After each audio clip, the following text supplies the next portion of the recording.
The morning light brought pain. Chuck's socket wept fluid through the bandage. Connor dragged himself to the Humvee on Money and Otto's shoulders. "Easy," Money said as he helped him into the gunner's seat. 8 more days of this." Connor groaned. "Well, you should have stayed put in the Hummer, you crazy Irish bastard," he replied with a grin. Connor looked back at him with a smile and replied, "Well, it certainly looks that way." They moved slow, 20 kilometers an hour on broken roads. Chuck rode shotgun, the one good eye scanning for threats. Money drove smooth, avoiding potholes that would jar wounds. Crespice appeared at noon, a proper township, not just scattered houses.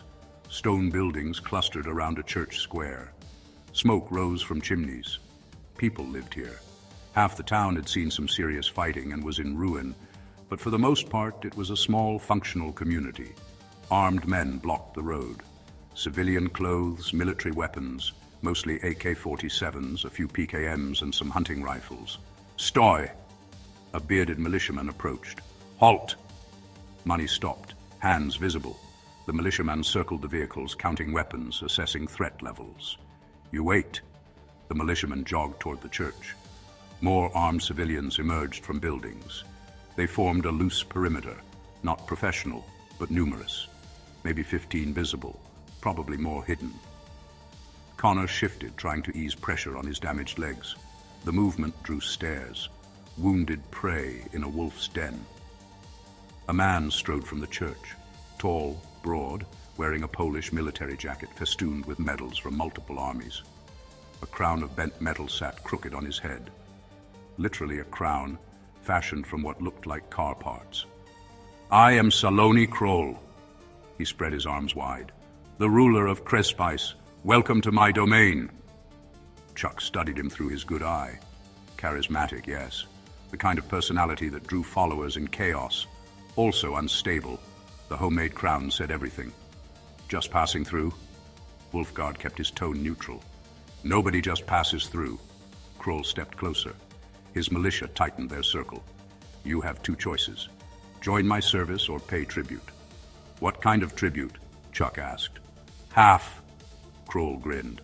"Half your fuel, half your weapons, half your food, half your everything. The king requires his due." Behind Kroll, townspeople watched from windows.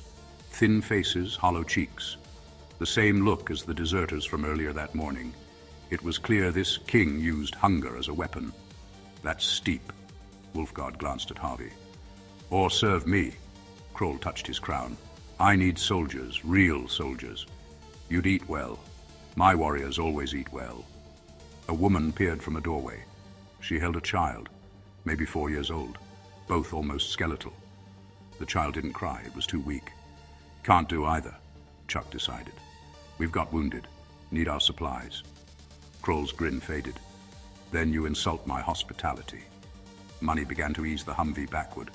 "We meant no disrespect, we'll find another route," said Wolfguard. "Halt immediately." Kroll's face darkened. The vehicles continued their slow retreat, tires crunching over loose gravel, deliberate, measured, non-aggressive. Movement caught Harvey's eye. Second floor, left side. A figure at an open window. Sunlight glinted off metal. Shit, an RPG. "I order you in the name of the king. Stop!" Kroll's arm shot up, fingers pointing toward the window. Then a blast, and that dreaded fizzing sound. The rocket shrieked from its launcher. A contrail of white smoke marked its path between the vehicles before it struck the road behind them, narrowly missing the lead Humvee. The explosion sent fragments of pavement and rubble pinging against its armor plating. "Contact!" The gunner on the second Humvee swiveled his .50. Rifles opened up from all sides. Rounds sparked off armor. A hunting rifle bullet starred the windshield between Money and Wolfguard.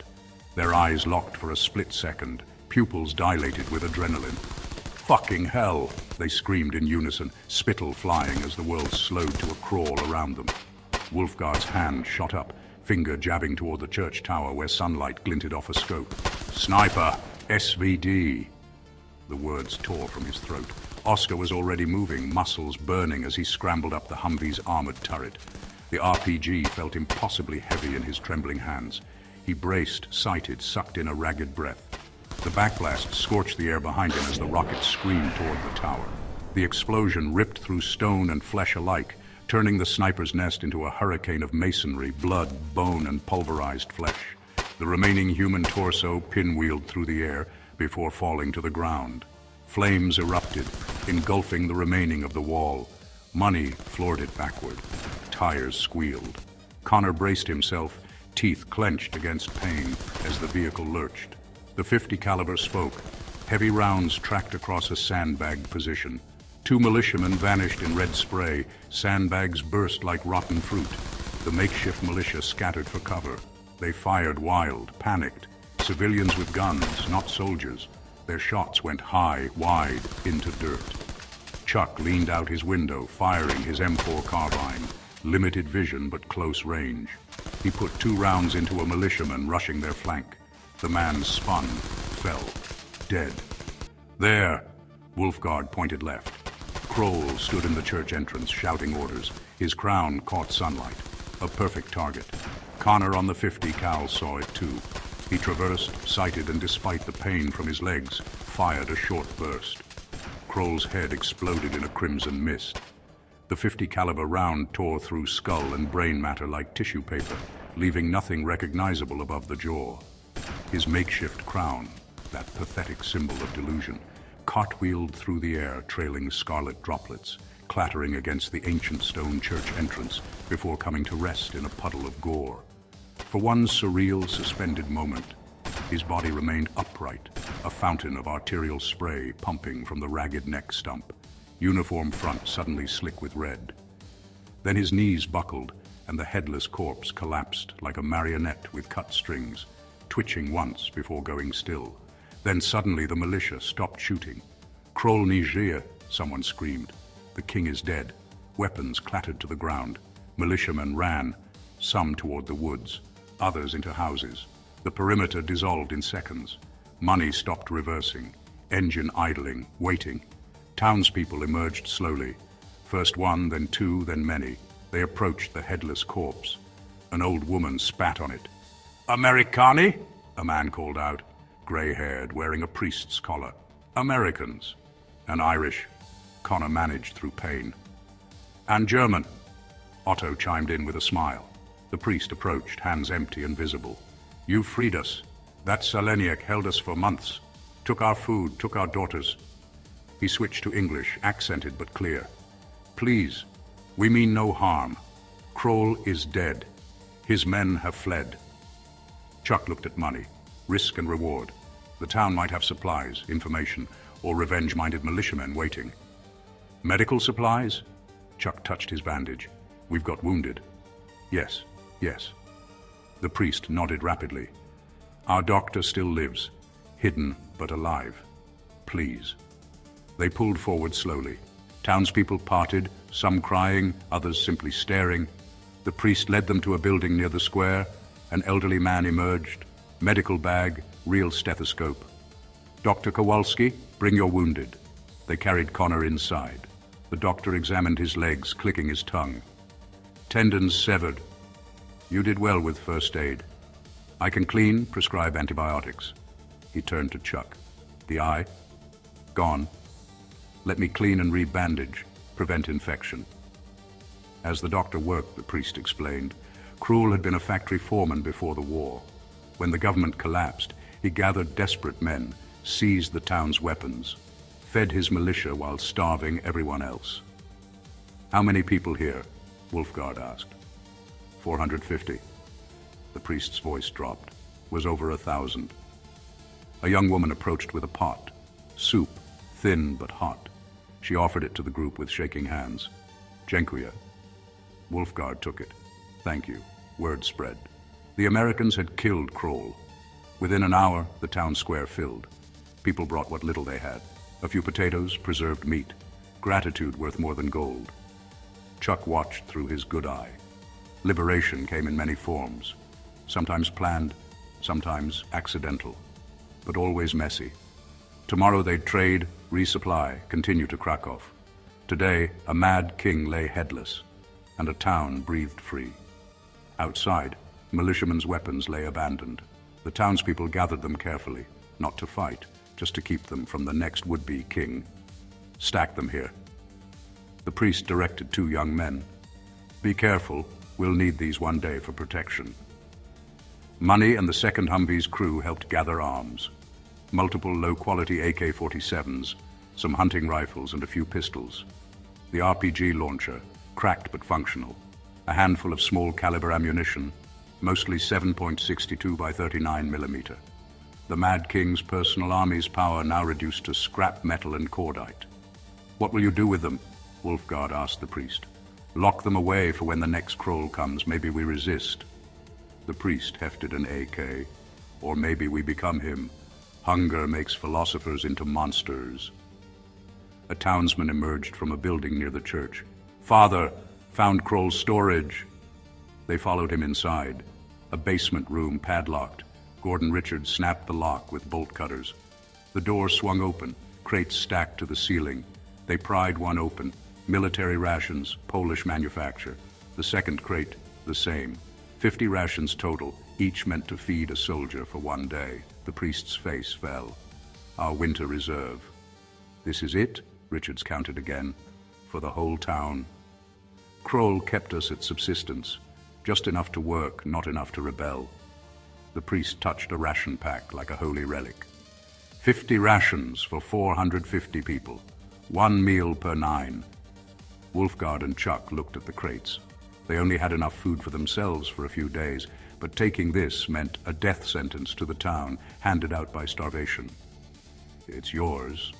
Wolfguard spoke from where he leaned against the doorframe. No. An older woman entered, the one who'd spat on Krol. You earned them.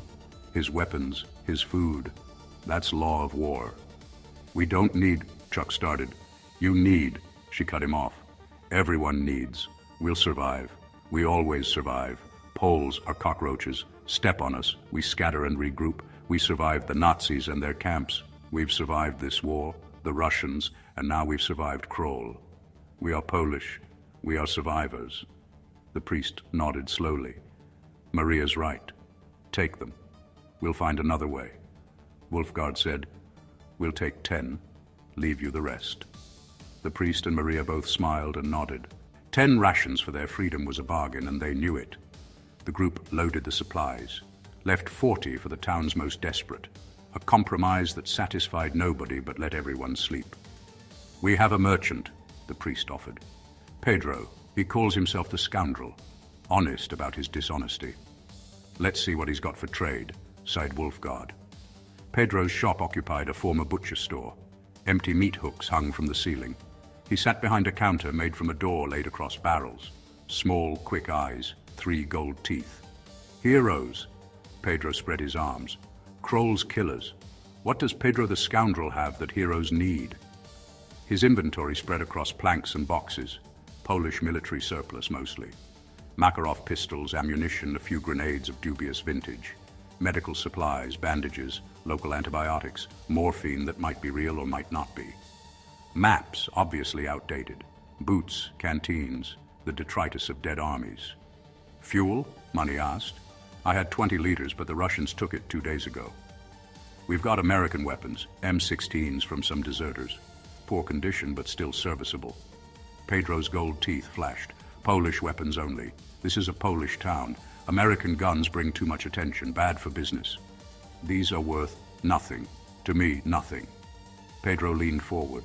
You want special items? Go to a city. Here, we trade survival, not warfare. Chuck tried another approach. Intelligence? Road conditions to Krakow? Now we talk business. Pedro pulled out a notebook. Marauders and raiders everywhere. Russians along the main roads between here and Krakow, but lazy and with low morale. Go off track if you want to avoid, longer but safer. How much for those 3 phosphorus grenades? Said Wolfguard. 150 small arms ammo. They haggled. Polish weapons for Polish goods, or nothing. The M16s stayed untouched. Finally settled on the 3 phosphorus grenades and 60 rounds of ammunition for their M21. Pleasure. Pedro counted his goods. Come back alive, we trade again. The doctor finished Connor's bandages as they returned. Fresh dressing on Chuck's socket, too. Antibiotics. Real ones, carefully rationed. Rest tonight, Dr. Kowalski advised. By tomorrow you'll start feeling better. Let the tissue start binding. The priest offered them shelter. A house from a family who'd fled months ago. Real beds, luxury after ground sleeping. They accepted. Night fell over liberated Crespice. No armed patrols, no king's curfew. People moved freely, talking in doorways. Poor but free. The distinction mattered. Gordon and Otto stood watch first shift. Chuck sat with him, good eye toward the darkness. 10 rations, Gordon said quietly. Yeah. We took food from starving people. We took food from a dead tyrant and gave most to the people, Chuck interjected as he adjusted his bandage. They needed it more than us. Still feels wrong. Everything feels wrong here. Chuck gestured at the empty street. Wrong's all we got left. Connor slept fitfully inside, legs elevated, medicine fighting infection. 8 days of healing meant 8 days of vulnerability. The math of survival, calculated in pain. A child watched from a window, the same one from earlier, held by the skeletal woman. Still too weak to cry, but alive. Tomorrow, that child would get 1/9 of a ration. Day after, maybe nothing. Chuck touched his bandage covering the empty socket. The missing eye would heal, scar, adapt. The missing piece of his soul from taking starving people's food that would fester forever. The road to Krakow waited.